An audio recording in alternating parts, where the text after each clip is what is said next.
Hi, my name is Tony Blackburn. I'm with Appraisal, and today I'm going to tell you a little bit about the most common UAD errors that Dennis Kearns and I see when we're reviewing appraisals here at Appraisal. First, a little bit about who we are. Appraisal is an appraisal management company licensed to do business in California and Nevada. We've been doing this ever since licensing came into effect, and we actually acted like an appraisal management company for many years prior to that. So this is something that we've done for many years. We're also practicing appraisers. Dennis and I are both certified real estate appraisers, and we do appraisals every day. So we're in the trenches along with you.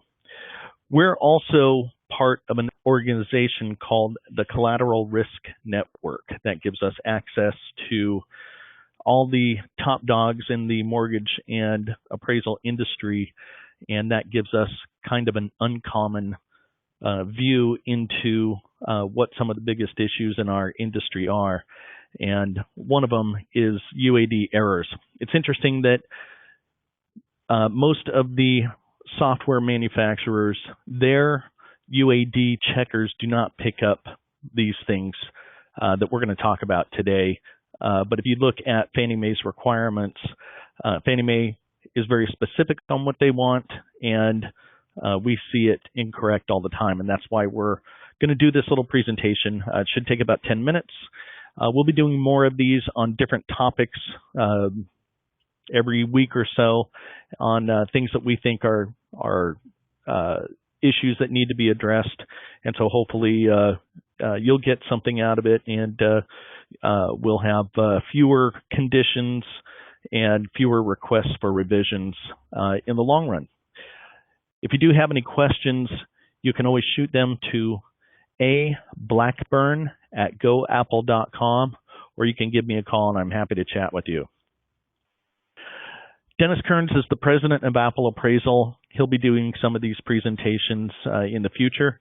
My name is Anthony Blackburn. I'm the CEO and chief appraiser of Appraisal. So when you get phone calls or emails from us, you'll know who we are. The Uniform Appraisal Data Set, or UAD, is a component of the Uniform Mortgage Data Program, the UMDP, jointly established by Fannie Mae and Freddie Mac under the direction of their regulator, the Federal Housing Finance Agency, to provide common requirements for appraisal and loan delivery data. The link that you see there below is to a document that pretty much explains everything that the UMDP is. Appraisal is one of the appraisal management companies throughout the nation that is authorized to upload directly to Fannie Mae's portal, so we get a little more information back than some other appraisal management companies. We get a lot of collateral underwriter information back, and a few other bits of information that you never see. So we have kind of a different perspective on things. One of the places where we see common UAD errors is in the subject section of the report. You can see that I have highlighted the listing for the subject property, the listing number, and that's an area that we see a common deficiency. Fannie Mae is very specific in how they want this, and on the next slide I'll show you their requirements. Their requirements are located on a document that you can Google. If you Google Fannie Mae UAD field specific requirements, you'll be able to find this document. It has what Fannie Mae's specific requirements are in every single UAD required field throughout the appraisal, and I'll also give you the link at the end of this slideshow.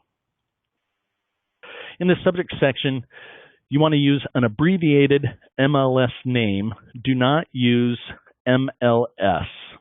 That's the one thing that Fannie Mae does not want. They want an abbreviation of the MLS name, the system, or I'm sorry, the organization that you belong to, and no spaces.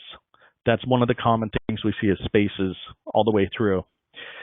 At the bottom, you'll see the example, and you'll notice that it says MRIS pound 12345 AB. 12345 AB represents the actual listing number. You'll notice that MRIS stands for the name of the MLS organization or the Board of Realtors that the listing comes from, and then the pound sign. You'll notice there's no spaces. Quality and condition ratings and definitions, that's a very, very big issue. It's a constant issue that we have to deal with. It causes a lot of confusion still amongst appraisers. One thing that I suggest is that you print out the quality and condition definitions that Fannie Mae has, the Q1 through Q6 and C1 through C6, and tape them to your desk so you're looking at them all the time. That seems to help embed it in your mind as to what you're looking at. Quality is a structural issue. It's how the property is built as a whole, not individual components, and it is not related to condition. The quality rating for the subject property must describe the overall quality of the property and the overall quality of each comparable property for the comparable properties on an absolute basis, not a relative basis, or how the properties relate to other properties in the neighborhood. You want to make sure that you're just looking at your subject or your comparable and giving it its own rating, not how it rates to everything else, how it is rated by itself. Same thing with condition. Condition is remodeling and updating regardless of the type of materials, whether it has Formica countertops or whether it has high quality granite countertops. Condition addresses condition, not quality of the materials. The condition rating for the subject property must describe the physical condition of the property and of the physical condition of each comparable property on an absolute basis. Again, same thing with the quality ratings, not on a relative basis or how the properties relate to other properties in the neighborhood. Fannie Mae specifically says the condition of the property should be determined holistically.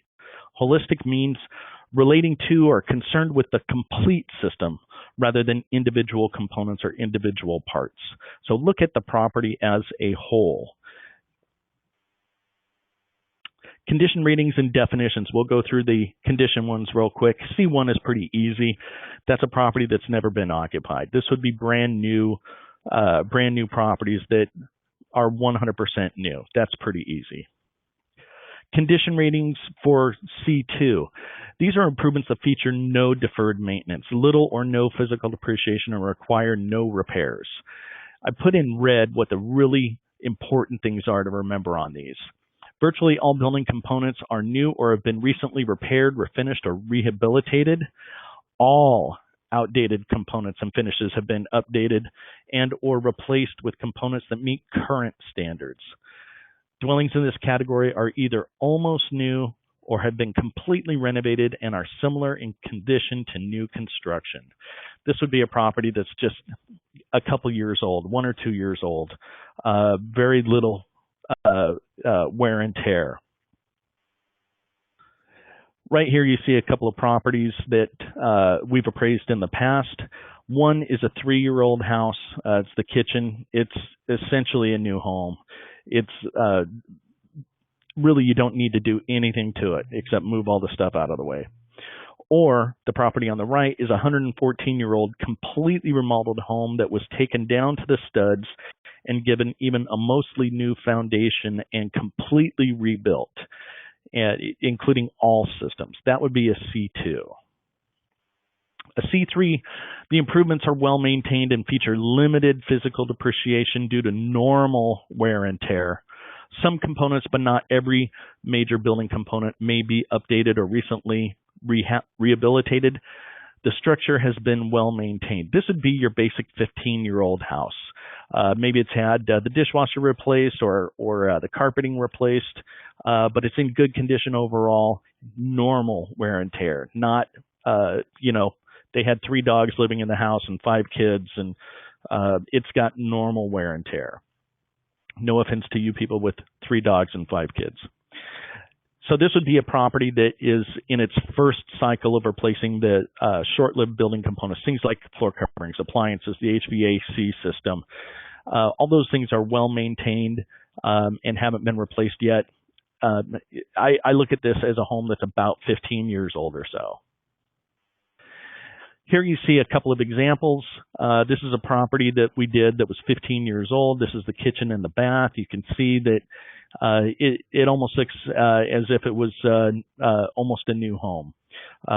This one does have some recently installed countertops and sinks, but it does have original appliances. So it's got a few things that have been updated. This is a good example of a C3. The C4, the improvements feature some minor deferred maintenance and physical deterioration due, again, to normal wear and tear. The dwelling has been adequately maintained and requires only minimal repairs to building components and mechanical systems and cosmetic repairs. All major building components have been adequately maintained and are functioning adequately. This is your basic 20 to 30-year-old house that's had some updating and some rehabilitation, but nobody's gone through and completely remodeled it yet. It's probably one of the more common property types that we see. Here's a good example of a condo that's a C4. It was built in 1949. It was remodeled 25 to 30 years ago. The components are all well kept. Everything's well maintained. It's had periodic updating over the years. It looks like the dishwasher is maybe 10 years old.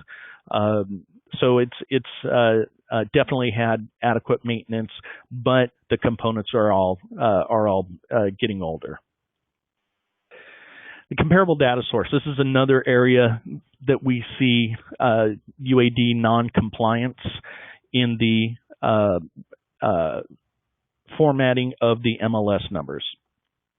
Make sure you notice on here in this example that it says EBRDI pound 406788834.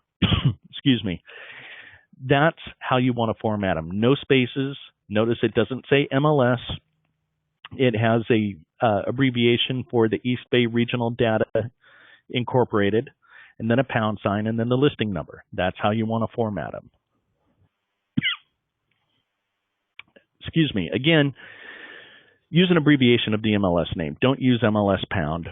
No spaces, and you can see the examples that Fannie Mae gives.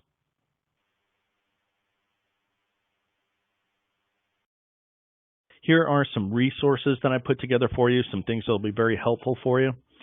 Fannie Mae Selling Guide, pages 557 to 655. Read this, read this, read this, read this. This is what we use as our guide for doing the vast majority of our appraisals, especially for lender work. There's a link for you right underneath. Fannie Mae and Freddie Mac Uniform Appraisal Data Set Specification, their field-specific standardization requirements. The second link is the exact specifications and formatting that they want for every single UAD field throughout an appraisal.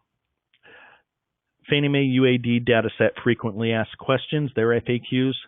That's a great resource for checking and seeing how Fannie Mae wants things formatted and why. And then the Fannie Mae Appraiser page, that's got a lot of good links to it also. All these things should be bookmarked or put on your desktop so that you can have easy reference to them, and make sure that you do use them quite a bit and refer to them quite a bit, and then it'll become second nature. If you do have any questions on any of this stuff, whether it's an Apple appraisal assignment or any other assignment, please call us. You can call us at 925-313-5900 and ask for Dennis or Tony, or you can email me at ablackburn@goapple.com.